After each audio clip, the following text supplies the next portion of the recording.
किल्ले शिवनेरीवर शासकीय शिवजयंती सोहळा मोठ्या उत्साहात साजरा होत असून खऱ्या अर्थाने आंतरराष्ट्रीय स्वरूप देण्याचं काम शासनाच्या वतीने करण्यात येत आहे।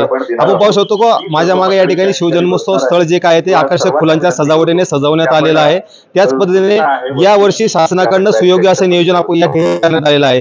या एकाच वेळी या ठिकाणी अभिवादन सभेसाठी एक स्थळ नव्याने बदलण्यात आलेलं आहे। त्याच पद्धतीने आपण पाहू शकतो की शिवभक्तांच्या दर्शनासाठी दर्शन रांग या ठिकाणी सुरू ठेवण्यात आलेली आहे। त्याच्यामुळे यापूर्वी जो काही शिवभक्तांचा आक्रोश आपल्याला पाहायला मिळत होता तो यावर्षी आपल्याला पाहायला मिळत नाही। असं सुयोग्य नियोजन शासनाकडून आपल्याला केलेलं दिसून येते।